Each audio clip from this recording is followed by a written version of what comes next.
11 নম্বর রাউন্ডের জন্য এখন আমাদেরকে যেটা করতে হবে, যে জায়গায় আমি স্লিপ স্টিচ করেছি চেইন 3-তে, প্রথমে একটা চেইন 1 করলাম এবং প্রথম যেই জায়গাটায় আমরা স্লিপ স্টিচটা করেছি সেম প্লেসটাতে একটা সিঙ্গেল ক্রোশে করব। সেম প্লেসে একটা সিঙ্গেল ক্রোশে, চেইন 3-এর স্পেসটাতে চলে আসব, এখানে এসে করব আর একটা সিঙ্গেল ক্রোশে, চেইন 3, এই সেম প্লেসটাতেই আর একটা সিঙ্গেল ক্রোশে। ওকে, আমি একটু মার্ক করি।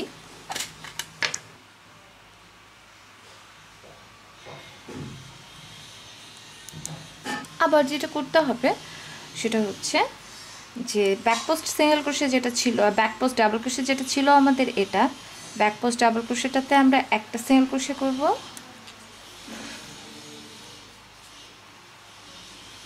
ব্যাকপোস্ট ডাবল ক্রোশেতে একটা সিঙ্গেল ক্রোশে, নেক্সট চেইন 3-এর স্পেসে একটা সিঙ্গেল ক্রোশে, চেইন 3, আবার সেম স্পেসটাতে একটা সিঙ্গেল ক্রোশে, ব্যাকপোস্ট ডাবল ক্রোশে যেটা আছে সেটাতে একটা সিঙ্গেল ক্রোশে। খুবই ইজি একটা রাউন্ড। এই রাউন্ডটাতে একদমই কোনো ঝামেলা নেই, সো খুব সহজেই আপনারা করে ফেলতে পারবেন। তাই এটা আর বড় করছি না, আর দেখানোর কিছু নেই, শুধু বলছি এরপরে এই রাউন্ডে এখানে স্টিচ কাউন্টটা আসলে খুবই ইম্পর্ট্যান্ট। সো ভুল হলে আপনি খুব বিপদে পড়বেন, আপনার একটা স্টিচ মিস্টেক হয়ে গেলে আপনি বিপদে পড়ে যাবেন। সো স্টিচ কাউন্টটা জানা প্রয়োজন। সেটা হচ্ছে এখানে হবে 96টা সিঙ্গেল ক্রোশে আর 32টা স্পেস। আপনি একটু স্পেসগুলো গুনে দেখবেন যে স্পেস ঠিকমতো হয়েছে কিনা, 32 স্পেস আমাদের আছে কিনা। তো আমি 11 নম্বর রাউন্ড শেষ করছি, এরপরে দেখাচ্ছি 12 নম্বর রাউন্ডটা কেমন করে করতে হবে। 10 নম্বর রাউন্ডের শেষে আমাদেরকে একটা কথা বলা ছিল যে এই যে আমরা একটা করে ব্যাকপোস্ট ডাবল ক্রোশে করেছিলাম, এই ব্যাকপোস্ট ডাবল ক্রোশে প্রথম স্টিচটাকে মার্ক করে রাখতে, যদিও প্রয়োজন নাই খুব বেশি একটা, তো সেটা বলতে ভুলে গিয়েছিলাম আমি যে এখানে আপনার একটা স্টিচকে মার্ক করে রাখতে হবে। তো অ্যাকচুয়ালি এই স্টিচটা মার্ক করে রাখার কারণ হচ্ছে যে এখানে যে কয়টা বার আছে এখানে একটা করে পপকর্ন হবে এখন। তো যেখানে আপনি স্লিপ স্টিচ করেছেন সেখানে আমি একটা চেইন 1 করে নিলাম, চেইন 1 করে আমাদেরকে স্টিচ শুরু করতে বলেছে এখান থেকে।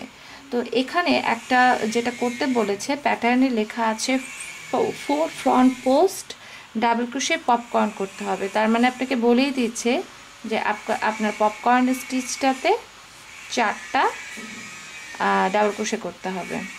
সো ইজি, আমরা এগুলো বুঝি।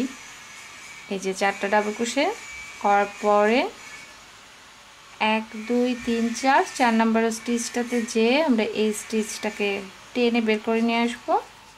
এটা আমার ফার্স্ট স্টিচ, অ্যাকচুয়ালি এটাই আমাদের ফার্স্ট স্টিচ। এরপরে যেটা করতে বলেছে সেটা হচ্ছে পেছনে যে চেইন 3-এর স্পেস যেটা আছে, এই যে চেইন 3, এই চেইন 3-এর স্পেসে আমরা যাব, যে এখানে আমি করব একটা সিঙ্গেল ক্রোশে, চেইন 3, আবার সেম স্পেসটাতে আবার একটা সিঙ্গেল ক্রোশে। মার্ক করে রাখা জরুরি, না হলে আমরা হারিয়ে যাব। এটা আসলে আমার যেটা পপকর্ন যেটা সেটাই আমাদের ফার্স্ট স্টিচ। সো আমি এই জায়গাটায় একটা স্টিচ মার্কার দিয়ে রাখলাম, এই, এবং জানা থাকলো আর কি আমার পপকর্ন কয়টা আছে। এখানে যেহেতু 32টা single front post double crochet ছিল, এখানে টোটাল 32টা আপনি গুনে নেবেন যে 32ই আছে কিনা। 32টা না হলে আপনাকে আবার 2 রাউন্ড খুলে ফেলতে হবে যদি আপনি কোথাও ভুল করে থাকেন। 32টা front post double crochet popcorn হবে এখানে 32। এই প্রত্যেকটা স্পেসে একটা করে পপকর্ন হবে। আরেকবার দেখাই পপকর্ন বানানোটা।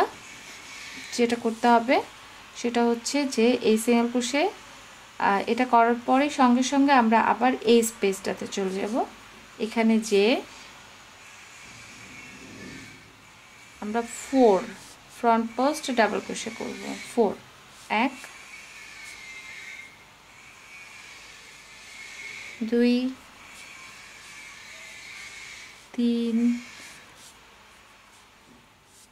4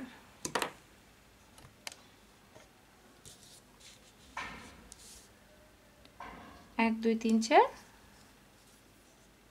সো এটাকে এখান থেকে বের করলাম সাথে সাথে লাগানো যে চেইন 3 স্পেসটা আছে সেখানে যাব যে করব একটা সিঙ্গেল ক্রোশে চেইন 3 1 2 3 আবার সেম স্পেসে একটা সিঙ্গেল ক্রোশে আবার চলে যাব পপকর্ন বানাতে দেখাবো না এগুলো ইজি এগুলোতে জটিলতা কম আছে সো আমি এভাবে করে আমার যেটা হবে সেটা হচ্ছে 32টা পপকর্ন 32 পপকর্ন হবে 64 সিঙ্গেল ক্রোশে হবে আর 32 স্পেস হবে যেহেতু আমরা এই যে single crochet chain 3 single crochet করে একটা করে স্পেস ক্রিয়েট করছি চেইন 3 তো সেটা আবার হবে এভাবে করে আপনি 11 নম্বর 12 নম্বর রাউন্ডটা শেষ করবেন 12 নম্বর রাউন্ড শেষ করার পরে আমি কি করছি সেটা দেখাচ্ছি